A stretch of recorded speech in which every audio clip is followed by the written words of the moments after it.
Hello, everyone. Welcome back to our study on the Church Fathers' view of the Church, tradition, and Scripture. In this video, we're going to take a look at the Epistle of Mathetes to Diognetus. This is an anonymous letter. We don't know who wrote it. The name Mathetes is just the Greek word for disciple. And Diognetus, we don't know exactly who that is, but the author mentions the recipient of the letter is someone named Diognetus. This letter comes from the early 1st century to the mid-2nd century, and the author is evidently Christian. And the author tells us a little bit about the occasion for the letter. It seems that Diognetus was a non-Christian who was asking some questions about Christianity that Mathetes was writing this letter to answer. You can find what these questions were and the answers that Mathetes gives to them in the description to this video below. Because not every video I do on a church father am I going to go in depth on the context of the work and what the work is about. I will give the context that I think is relevant to the current study and to the certain sections we're taking a look at, but for the sake of the purpose of the study and for time, I will keep the context brief in the video, but in the description is where you can find more in-depth overview of the context and contents of the work we are taking a look at.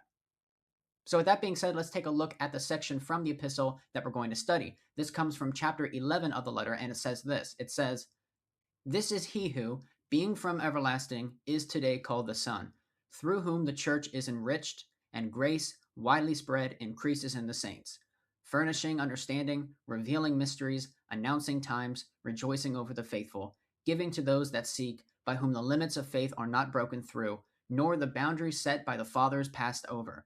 Then the fear of the law is chanted, and the grace of the prophets is known, and the faith of the gospels is established, and the tradition of the apostles is preserved, and the grace of the church exalts. Which grace, if you grieve not, you shall know those things which the word teaches, by whom he wills, and when he pleases."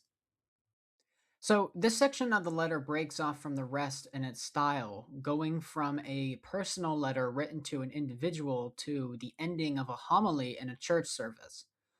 What I think likely was the case was that since in the ancient world there wasn't our modern concept of copyright, but in the church it was a community's shared liturgical life. So the section was likely added since the letter was anonymous and also likely because it was being read in the churches. So it wasn't seen as an infringement, and it wasn't trying to make people think the original author wrote it. But these sections were later added for the sake of it being helpful and edifying for the church. And just as a note about the liturgical life cycle of documents, if the ending of a letter or homily was torn or lost, then a church leader or a scribe wouldn't just leave it as it is, but would give it a fitting ending, such as inserting a known, highly regarded homily at the end, so that the person reading it aloud to the congregation would have a complete edifying conclusion to the service. And we won't get into the details, but the scholarly theories on where this section came from suggest this section came from either Hippolytus of Rome or the Alexandrian school, or it was an inserted section from an Easter homily. Either way, this section is believed to have been composed around late 2nd century or early 3rd century. So it's still an early text, and it provides insight into what the early church thought about the church and tradition. Because notice that the author says the fathers. The author makes mention of the fathers. The author says, "Nor the boundaries set by the fathers passed over."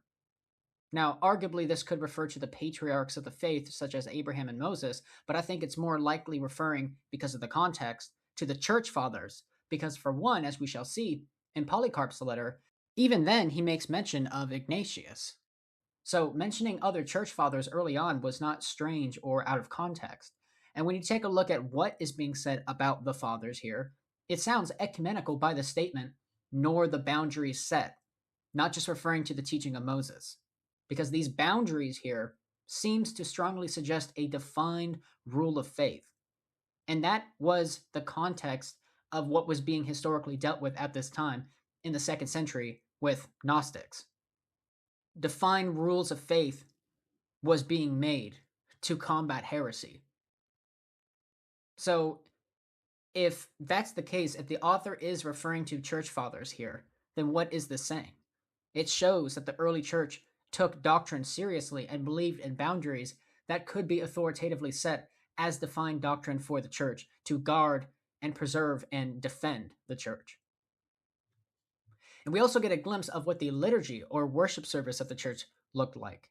The author says, "The fear of the law is chanted, and the grace of the prophets is known, likely meaning the law and the prophets are sung in the church.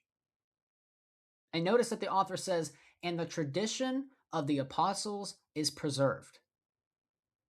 Here we see a clear attestation to the preserving work of the church. This points directly to the topic of apostolic succession, because what were the key components of apostolic succession? Authority, unity, and preserving apostolic teaching in the church. Remember that the idea of preservation implies that there is a visible, active, trusted person or group in the church, which would be a succession of bishops and teachers in this time, who were capable of keeping the original teaching of the apostles preserved in the first place. And finally, the author says, the grace of the church exalts. Now, notice that the author doesn't say the grace of God exalts, but the grace of the church exalts. Now, of course, this doesn't mean the grace of the church is not the grace of God. The grace of the church is the grace of God. The church's grace comes from God.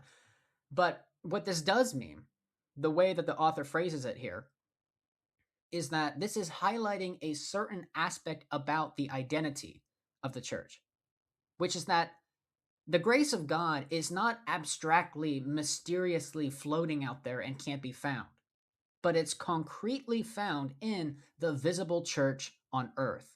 That is the ordinary location of God's grace, where God's grace is mediated through Christians, through the preaching of the word, through prayer, through the sacraments, through evangelism, through love, through the church.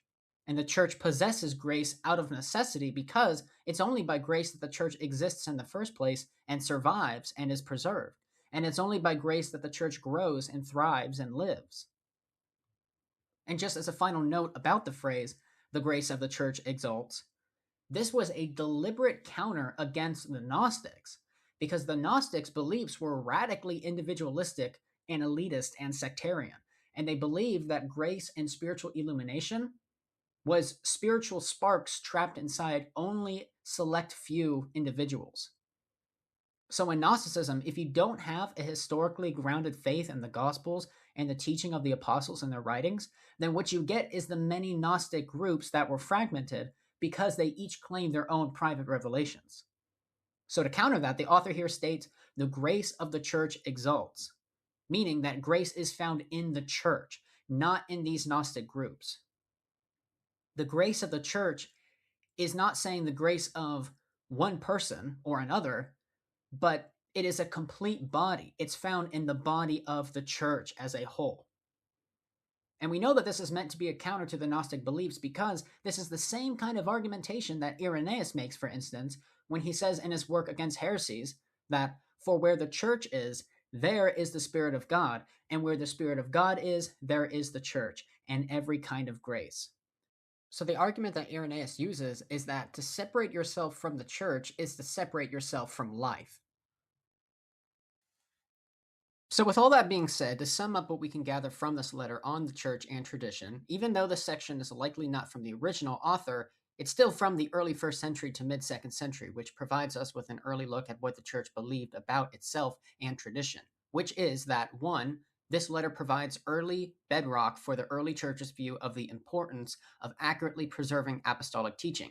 This view is what other early church writings also build off of. 2, that accurate preservation implies that there is a visible, active, trusted person or group in the church, which would be a succession of bishops and teachers in this time, who were capable of keeping the original teaching of the apostles preserved. 3, it is through the Son that the church possesses grace, and this grace is distributed and known and exalted through the liturgy of chanting the law and the prophets. So that sums up this video on Mathetes' letter to Diognetus, and this sets us up for the next video on Polycarp's letter to the Philippians and the letter from the Church of Smyrna on Polycarp's martyrdom. Thanks for watching. I hope you found this video interesting and helpful. Leave a comment on what you thought of what was said below, and I hope to see you in the next one.